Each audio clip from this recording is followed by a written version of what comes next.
Jaz mislim, da je dober vodja tisti, ki pomaga ekipi rasti, ki jo pomaga razvijati, ki jo zaščiti takrat, ko gre vse narobe, in v bistvu, ki jo da na piedestal takrat, kadar ekipa blesti, pa ki zna v bistvu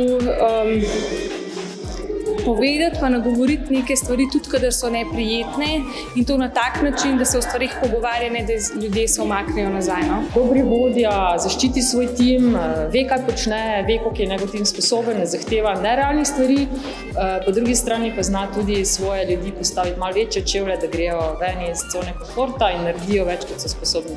To, da deluje z vzgledom, da to, kar pričakuje od drugih, počne tudi sam. Predvsem, da če si sposodim Gandhijevo izjavo, da živi spremembo, ki jo želi videti v svetu.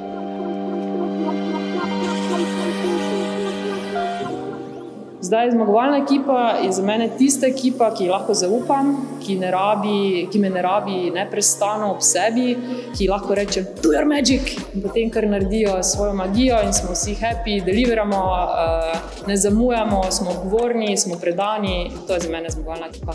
En trik pa res obstaja. Jaz mislim, da prva stvar, ki je res pomembna, je to, da vrednote posameznika se morajo skladati z vrednotami podjetja. In druga zadeva, ki je, treba je razvijati odgovornost posameznika in na drugi strani dati neke ugodnosti iz strani podjetja, in da morajo to z roko v roki, ker če je preveč nekih fajnih stvari, pa premalo odgovornosti, imamo razvajene otroke, če je premalo nekih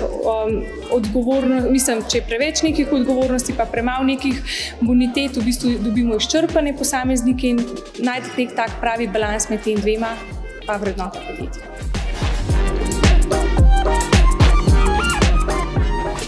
Definitivno. Jaz mislim, da so konflikti glavno gonilo razvoja, ker v bistvu takrat, ko nam nekaj ne ugaja, skušamo to spremeniti in ponavadi spremenimo na bolje. Jaz mislim, da je zelo narobe to, da se skušamo izogniti konfliktom, da so konflikti nujni, da so zelo pomembni zato, da se razvijamo, zato, da napredujemo. Definitivno je treba vsak pomembnejši konflikt, vsako pomembno navzkrižje interesov nasloviti, da si je v tistem momentu potrebno razmisliti, zakaj je nekdo se čustveno na nekaj odzval, kaj mu to pomeni, in potem na eni točki dati čustva na stran in poiskati rešitev, se pravi se usmeriti k rešitvi.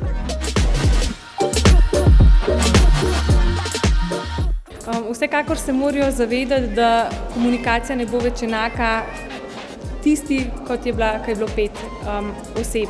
Takrat se lahko vse na hodniku zmenimo, vse je zelo preprosto. Ko imamo pa 30 oseb, je pa vsekakor potrebno že imeti strukturo, potrebno imeti že neke dogovore. Potrebno je v bistvu uvesti tudi neke nove vloge, se pravi vloge vodji ali pa nekoga, ki v bistvu tim vodi. Tako da to je definitivno tisto, kar dela neko razliko.